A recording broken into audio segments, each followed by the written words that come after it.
Today on campus, it's 1994. Nelson Mandela was freed after 28 years in jail, and we start to witness the end of apartheid. The Hubble telescope was launched into space, and we wondered if they were bigger stars than the ones in Pretty Women, Ghost, or Teenage Mutant Ninja Turtles. And the smell of teen spirit was so pungent that we went from big hair, glitter, and platform shoes to the grungy world of combat boots, ripped jeans, and flannel almost overnight. It was at that time, in the heart of the Midwest, at the University of Illinois, a young music major joins a club on campus. The purpose of the club is to bring in world-renowned guest speakers for student lectures and debates.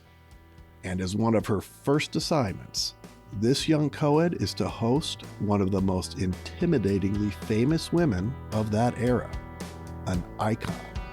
She scared the crap out of me. That speaker was Phyllis Schlafly, a conservative activist, commentator, and author who was leading a successful campaign against the ratification of the Equal Rights Amendment. The confrontation between these two women, separated by more than age, would be profound. I had met my match. Stay tuned for this true story. 2 lessons in life the author didn't learn in textbooks or lectures. 1, never be afraid to confront a liar with the truth. And 2, blue cheese is really disgusting.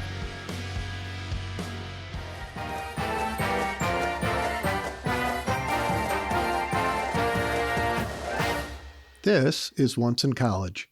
I'm Pete Griffith. Today's episode was written by Lynn LaPlante. Lynn received her bachelor's degree from the University of Illinois and her master's degree from the University of Notre Dame. As a classically trained violinist and violist, she became principal violist with the Chicago Jazz Philharmonic and is a regular guest artist with the Charleston Symphony Orchestra in South Carolina. In addition, Lynn was also elected to DuPage County, Illinois as board commissioner and has served on several committees. But more on Lynn later. Class is about to begin. Here is Lynn's incredible story, narrated by former United States Congresswoman Marie Newman. What you are about to hear is a true life confrontation that all happened once in college.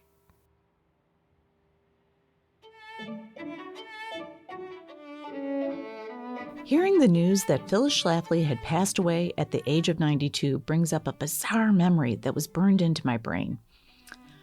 When I was in college, I was a member of a student committee that brought speakers to our university for presentations and debates. It was our job to book, promote, and then host them on campus. We were hosting a reenactment of the Roe v. Wade debate between Sarah Weddington, the actual attorney famous for representing Jane Roe in the landmark case before the United States Supreme Court at the ripe old age of only 26. And then, of course, Phyllis Schlafly. I wanted to be Sarah Weddington's escort so badly, and I did everything I possibly could in order to be assigned to her. But as a music major, I had an orchestra concert that I couldn't get out of during the time that she wanted to eat dinner. So that left me stuck with Phyllis Schlafly, who charmingly once said, "Sex education classes are like in-home sales parties for abortions." The day they arrived, we had to greet them separately, check them into their hotels separately, and take them to dinner before the debate separately. They had very strict orders that they were not to see each other at all until they faced each other on stage in debate. The first thing Phyllis Schlafly said to me was, "Where is Sarah staying? Is her hotel nicer than the one I'm staying in?" I assured her they were of equal quality, but then she asked again, this time wanting to know the name of the hotel where Ms. Weddington was staying. I told her, and she crossed her arms with an angry, We began a stilted conversation at the table. It was like talking to your grumpiest, meanest great aunt at the funeral. She didn't try to be warm. She was very abrasive to me and to the restaurant staff and to anyone she came in contact with. And she didn't give a damn. She looked me over, up, and down as we sat at the table. So, are you a radical feminist lesbian? Pardon me? I asked, leaning forward. She said it again, louder and angrier. But all I could hear was some weird German-sounding word that I couldn't quite make out. About the third time of her saying, radical feminist lesbian, I figured it out. I was dumbfounded. I'm not a... And I just trailed off because what in the world was happening here? Well, are you in a sorority? She thundered. Gosh, no. You see, my violin teacher is Romanian, and he thinks sororities are a waste of, practice time. So no sorority. But studying music is nice. Well, do you have a boyfriend? How do I know you're not a radical feminist lesbian? Yes, I do have a boyfriend. I just trailed off. I was 20 years old, not yet versed in the what the fuck is wrong with you school of response. That's good. You have a boyfriend. You need a boyfriend. You need to meet your husband early in college and get settled down. Don't waste any time. You need to meet a man right now. Otherwise, you'll turn into a radical feminist lesbian. The waitress saved me by coming to take our order. Listening to her speak down to the waitress was shocking. As the waitress walked away, she said, I'll bet she's a radical feminist lesbian. I had a long list of questions I wanted to ask her, so I took a deep breath and started right in. Mrs. Schlafly, you have created and built up a most impressive career. You are one of the most well-known women involved in politics. You travel the country giving speeches and holding debates. You're interviewed constantly in every form of media, I began. She was preening. However, you've built this impressive career on the platform of telling women that they should stay home and raise children and not have a career outside the home. Can you explain that contradiction? Of course I can. It's simply not true. I never ever worked outside of the home when my children were young. I only had a career when they were fully grown. Satisfied, she tore into that breadbasket. Well, that's not exactly true, I countered. For instance, you ran for your first congressional seat at the age of 28 when you were starting your family. You published your most famous book the same year your sixth and youngest child was born. You did both. You had a family and a career. So why are you telling other women not to do what you yourself did? Now she was pissed. That's just angry radical feminist lesbians saying that. I was there for my husband as a good wife, and I stayed home where a woman belongs.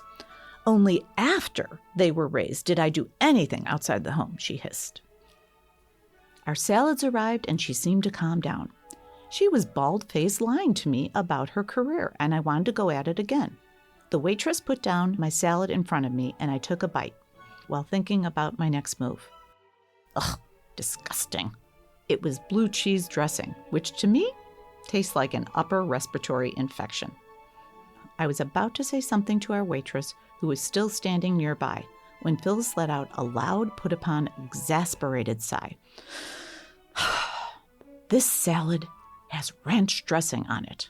I specifically asked for blue cheese. Where is my blue cheese dressing? She waved her fork at the waitress. The poor thing stammered. I brought you blue cheese. I know I did.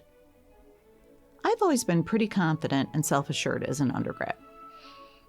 But Phyllis Schlafly, she scared the crap out of me. She was fire-breathing dragon mean, but dressed up to look like a sweet grandma. Maybe that's why it was so confusing. She was like the living embodiment of a Grimm's fairy tale. Phyllis and the waitress looked at me. I swallowed the disgusting blue cheese salad and shook my head, fighting off my gag reflex. Nope. This is ranch, just what I ordered, I said, spearing and eating a blue cheese-covered cucumber to prove my point.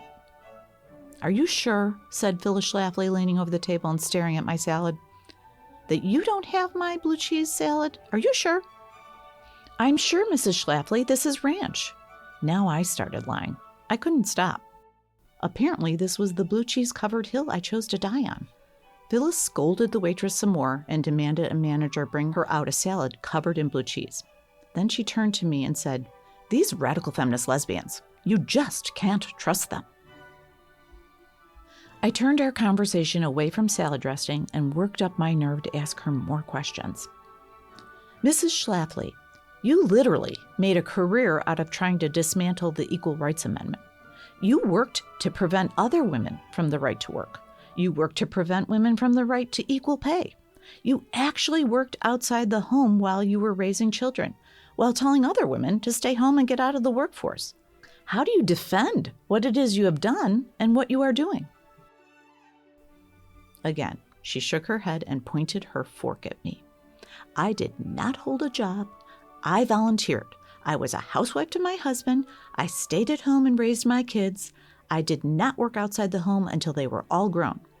She was as adept a liar about her career as I was about my salad dressing. I had met my match. What I wish I would have said to her then, what I realize now as a grown woman with professional ambitions, a career outside the home, and 4 children that I am raising is this. Listen, you scary reptile. Maybe I am a radical, feminist, lesbian. Does that make you happy to hear that? Nothing is wrong with being a radical, feminist lesbian. If I have to be a radical, feminist lesbian in order to have equal rights, equal pay, access to birth control, and the opportunities afforded to men, then by all means, I am a radical, feminist lesbian. Oh, and also, it was me who ate your disgusting blue cheese salad. So there.